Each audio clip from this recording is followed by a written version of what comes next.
fiery horse with the speed of light, a cloud of dust, and a hearty hi-yo silver, the Lone Ranger.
With his faithful Indian companion Tonto, the daring and resourceful masked rider of the plains led the fight for law and order in the early western United States.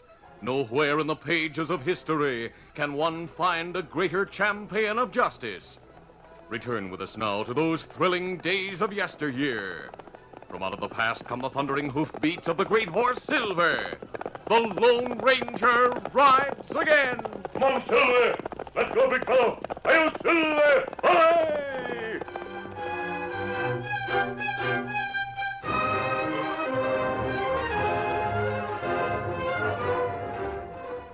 The Lone Ranger and Tonto were riding through Eagle Canyon. As they rounded a bend, they saw a horseman far away. He was approaching at a speed that was dangerous on the rock-strewn ground. Suddenly, they saw the reckless rider throw up his hands and spill from his horse. There was a puff of smoke on the high rim of the canyon, and a moment later, the sound of a rifle reached the masked man and the Indian. Tonto, that man was shot. That's right. Shot come from top canyon. Come on, Silver! Get him up, Scout!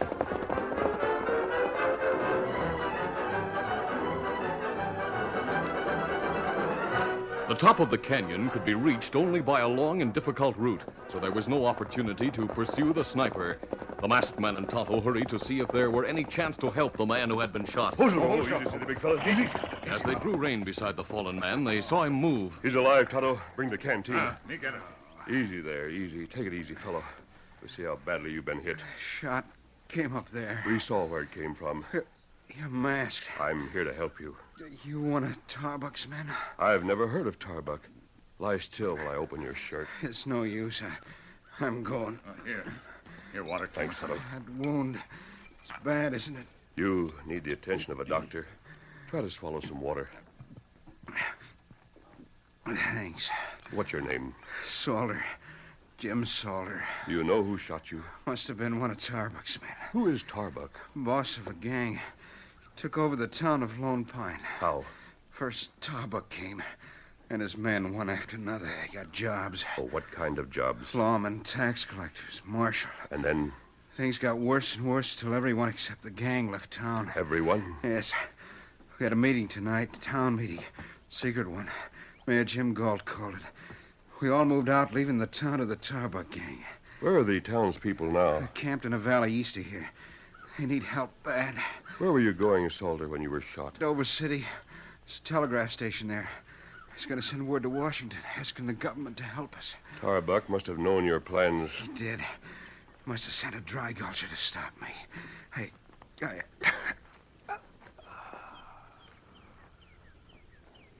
Him dead? Yes, Tonto. He's gone. And he's given us a mission. And what we do? We'll make a temporary resting place for the poor fellow. Then we'll ride to where the sniper waited See if we can find any clues or tracks. And what we do with horse? We'll take it with us until we visit the fugitives from Lone Pine.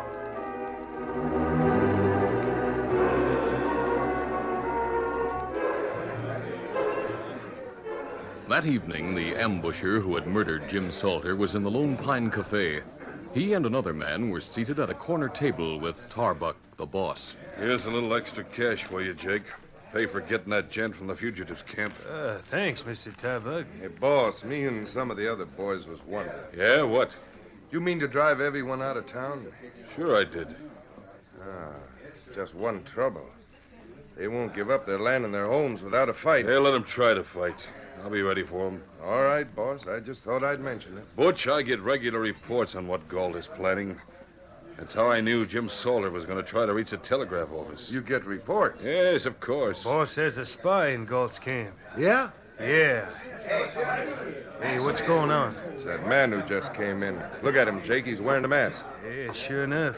Wears his guns mighty low. That's a sign of a man that can make a fast draw. Carries his hands near his guns. Might be able to use that gent. Unless I've sized him up wrong. Which one of you is named Tarbuck? You're looking right at him, mister. So you're Tarbuck. I expected to see a bigger man. Stand up.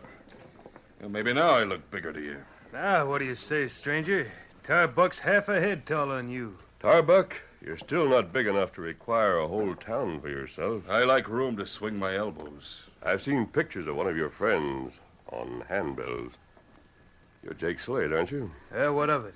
A man as careless as you must be very lucky to stay out of jail. What do you mean by that remark, stranger? You should have brushed the mud off your right knee and the toe of your right boot. Huh? That mud marks you as a man who knelt on the rim of Eagle Canyon to aim a rifle at Jim Salter. Furthermore, you left tracks on the canyon rim. Good sign cutting, stranger. He's not that good at cutting sign. Pete Hanford told him about our plans. Pete Hanford? You saw him in Galt's camp. Oh, so Pete Hanford is your spy. Jake, you have to tell all you know.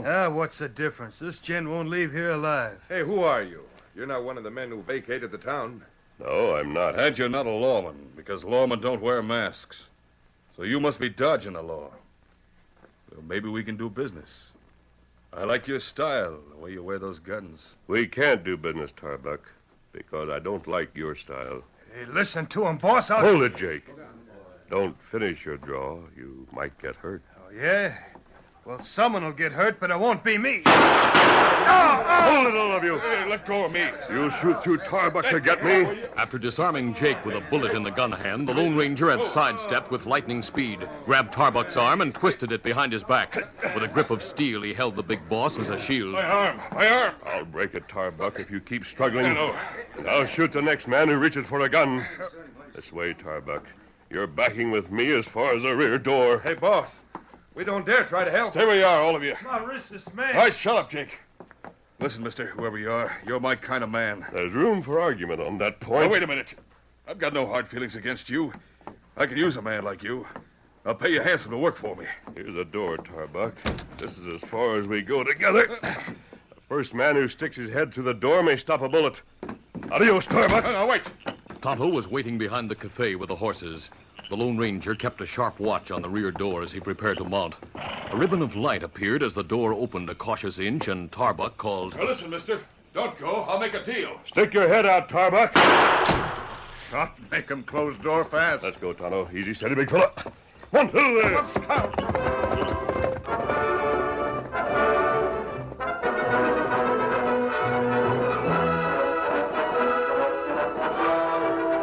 The Lone Ranger and Tonto rode across a moonlit plain until they were sure there was no pursuit. Then the masked man drew rein, and Tonto followed suit. Oh, well, me hear gunplay in cafe. Wonder if you hurt. Me ready go inside, find out when you come out. The man who shot Jim Salter drew a gun. I broke his wrist. Maybe someday hangman break neck. Tonto, there's a spy in the camp of the fugitives. I learned that his name is Pete Hanford. That how Tarbuck know when fellas start through Eagle Canyon. That's right. What we do now? I want you to try to learn more about Tarbuck and his plans. Wrap yourself in a blanket and play the part of an old Indian who speaks very little English. Drift into Lone Pine. Hang around and keep your ears open. Me go back now? Yes. I'm going to the camp of the fugitives and try to expose the spy. I'll meet you at our last campsite at sunrise. Come on, settle there.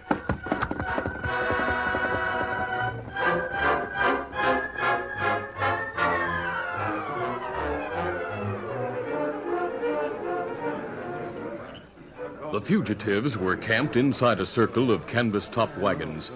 The faces of men, women, and children who had assembled near a large fire in the center of the circle were pinched and drawn with worry and hunger.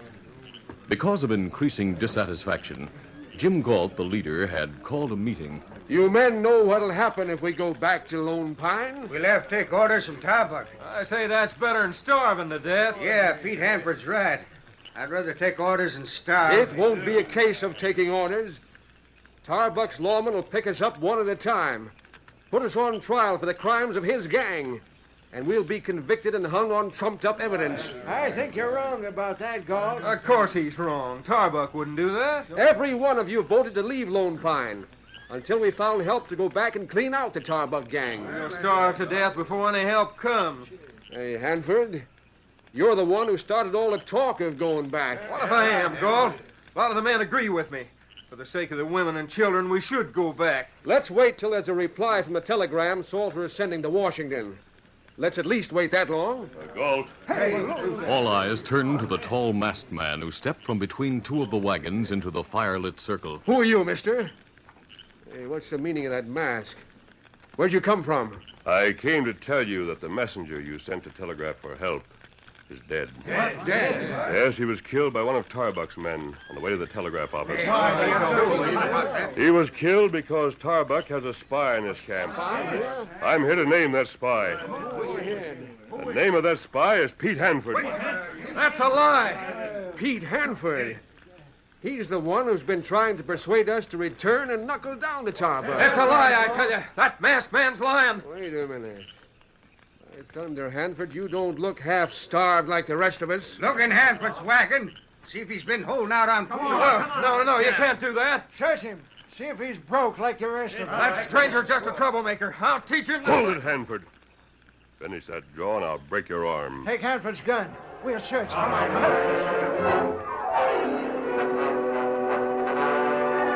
A roll of money was found in Pete Hanford's pocket. And you said you were flat broke like the rest of us. A secret hoard of food was in his wagon. That does it, Hanford. Even if you're not a spy, you've been holding out on us. You've been watching kids go hungry while you hoarded food. Tie him up, boys.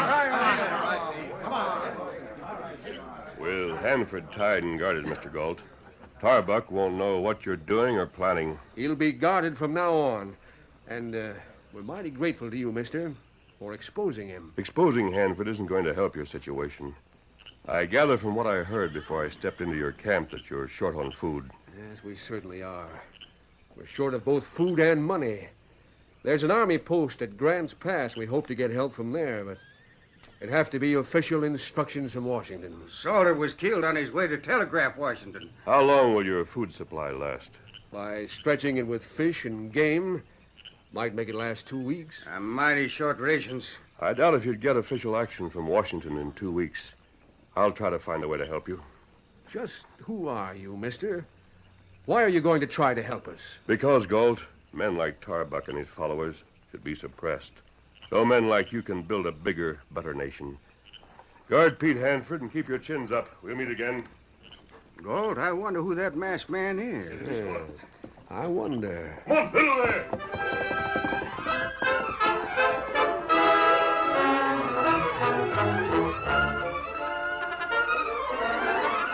The curtain falls on the first act of our Lone Ranger adventure. Before the next exciting scenes, please permit us to pause for just a few moments.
Now to continue. The Lone Ranger met Tonto in camp. The Indian had learned something about Tarbuck's plans. Tarbuck want make Lone Pine headquarters for outlaw from all over. To do that, he had to get rid of Galt and all the other decent citizens. That's right. What does he plan to do about those fugitives, Tonto? Make 'em starve or come back fighting. They'll come back fighting regardless of the odds against them before they starve. Tarbuck ready. All his men heavy armed. Them shoot to kill. Did anyone notice you? Me wear blanket like you say. Plenty feller call Tonto Old Injun. Them say maybe give Old Injun job. Maybe hire Old Injun to wash dishes in restaurant, sweep floor in cafe. That might be worthwhile, Tonto. Me take job in town? Yes. Yes, Tonto. Take whatever odd jobs are offered for the next 2 or 3 days while I ride to Grant's Pass. I'm going to talk to Colonel Meredith.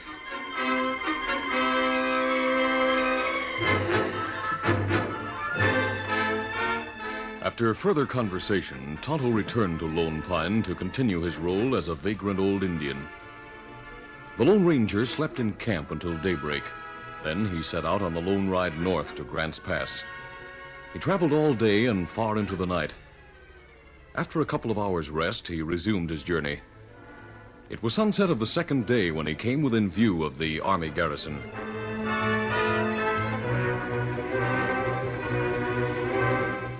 Colonel Meredith had been in his headquarters only a few minutes after the formal sunset flag-lowering ceremony when an aide appeared. Come. Colonel Meredith, there's a man with a sergeant of the guard who claims to be a friend. His name? Well, he said you didn't know his name, sir. He produced a letter written by you about a year ago. And, sir, he's wearing a mask. A mask, you say? Did he identify himself in any way? Only this, sir. A cartridge. He said you could match it. Silver. Indeed, I can match it. Where is that man? Show him in at once. It's right outside the door. How are you, Colonel? Well, sit down, won't you? Thanks. Orderly, please wait outside the door. Yes, sir. Reports of your activities have reached Grant's Pass. You've been busy during the year since we last met. You've done a lot. Much more remains undone, Colonel Meredith. What brings you here? Outlaws have taken over Lone Pine. What? Yes, they've driven out the citizens. You don't mean it. Jim Galt, the former mayor, and the leading townsmen have left their homes. They're camped as fugitives in a valley several miles from the town. I'll report this to Washington in my next dispatch. Before you receive authority to act, those fugitives will starve. Even if you had orders, Colonel, you'd find it difficult to bring charges against Tarbuck and his followers. There's very little evidence against them. Furthermore, members of the gang have become legal authorities in Lone Pine. You seem to be arguing that there's no way to help these fugitives. There is a way to help them, Colonel Meredith. A somewhat extraordinary way. What is it? Let us suppose your troops are on maneuvers, a practice march. Yes? A band of heavily armed men break from hiding and attack. They open fire without warning. My men would defend themselves. Special orders from Washington would be unnecessary. You're quite right. That, Colonel Meredith, is my suggestion. These outlaws you mentioned would hardly be foolish enough to attack a detachment of cavalry on maneuvers, unless they were extremely foolish or stupid. It's only foolish, stupid men who think they are bigger than the law. Let me tell you the details of my plan.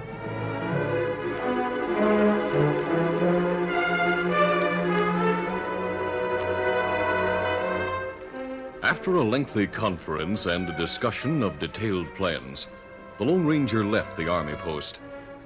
He traveled only a few miles, then stopped to rest until morning.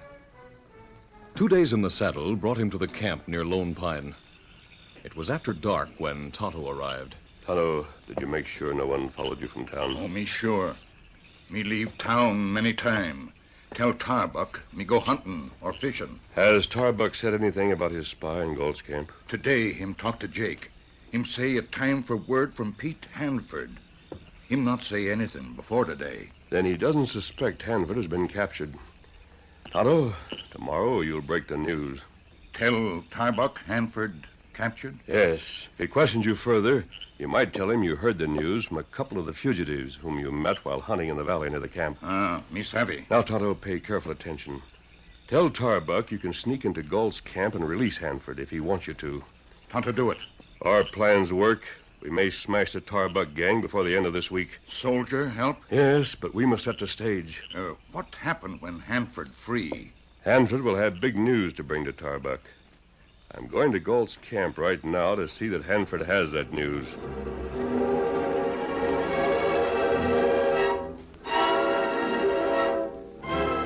The Lone Ranger remounted Silver and rode to the valley where the hungry Lone Pine fugitives were camped. He outlined his plan to Jim Galt, then walked with the leader to the side of the canvas-covered wagon in which Pete Hanford, the spy, was held captive. Hanford heard the low-voiced conversation. He recognized the masked man's voice. Colonel Meredith was willing to cooperate as far as possible. Will he send troopers? Unless he has instructions from Washington, he has no authority to send men to attack the Tarbuck gang. Oh, then there isn't much he can do. You're mistaken, Galt. He can see that your people don't starve to death. Will he send food? 4 heavily loaded wagons are on the way right now. Good. Will the drivers know where to find us? Yes. Before I left the garrison, I went over a map with the colonel. Have someone meet them at the end of the canyon and guide them the rest of the way. I'll send someone to the mouth of the canyon at once. Tomorrow night will be ample time. The heavy wagons will move slowly. The colonel estimated they would reach the canyon sometime after midnight tomorrow. I wish there were some way we could express our gratitude.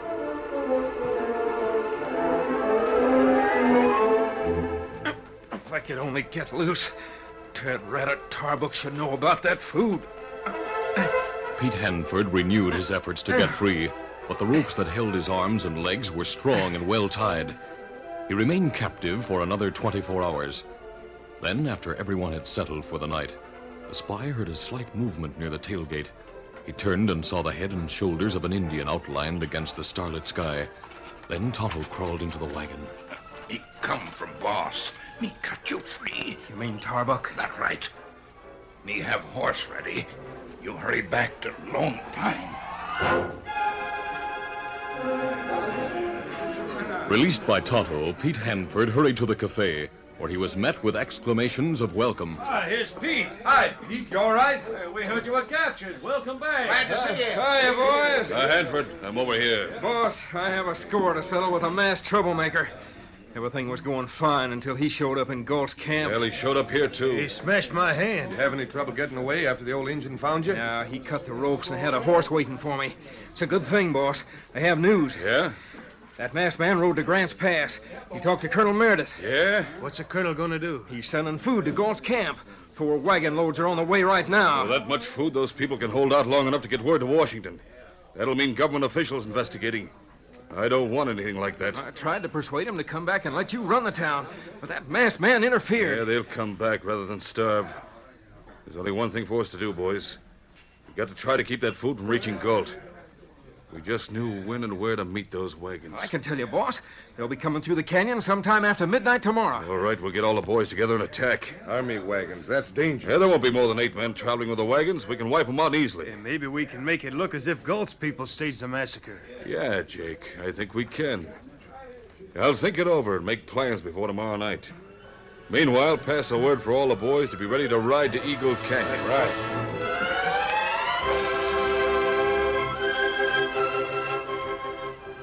The following midnight found Tarbuck and his outlaw followers heavily armed, well mounted, and assembled on the floor of Eagle Canyon. I hear the wagons, boys. They seem to be just around the bend. All right, get your guns ready. All right. Moonlight fell brightly on the first of the heavy wagons that rounded the bend. It was met by a volley of gunfire.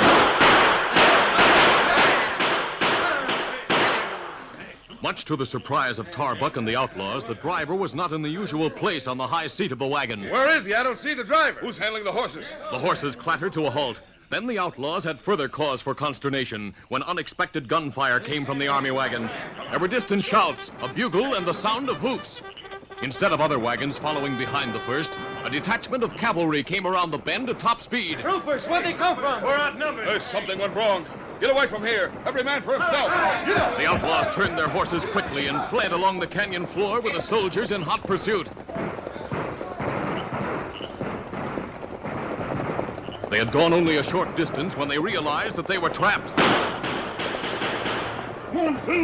Horsemen led by a masked man on a white horse were charging from the opposite direction. It's the townsman. With the soldiers in pursuit and the townsman charging from ahead, Tarbuck drew his horse to a sudden halt and shouted, We gotta stand and fight. We'll all be killed. We got no chance. I'm throwing down my gun. It was a short, one-sided fight that ended when the surviving outlaws raised their hands high in surrender.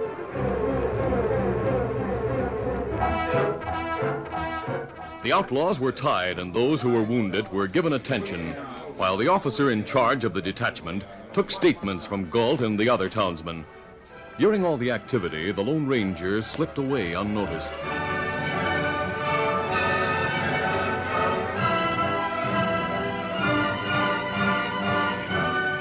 When the townsmen returned to the anxiously waiting women and children, Galt called a meeting. Friends, neighbors, Tarbuck and his outlaw pals have been taken into custody by the Army. They'll face charges of attacking a detachment of troopers. Yes, they made a big mistake. They thought those troopers were bringing us food. For what they've done, they'll go to jail for life. What are we going to do for food? What do you suppose? We're going back to Lone Pine, to our homes and stores. The town is ours now. We're free to live there in peace and security. Pack your things, load the wagons. We're all going home. Galt, where's the masked man who led us into the canyon? Yeah, where'd he go? I never saw him after Tarbuck's gang surrendered. Boys, I reckon he went away as quietly as he arrived. I sure wish that we could thank him. He doesn't want thanks. But he'll be back if he's ever needed. He's our kind of man. He's the Lone Ranger.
This is a feature of the Lone Ranger Incorporated, created by George W. Trendle, produced by Trendle Campbell Enterprises, and directed by Charles D. Livingston.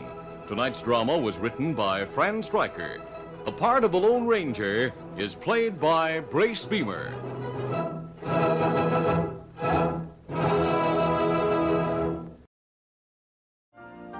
You've been listening to the OTR Gold Network. Find more classic radio at otrgold.com.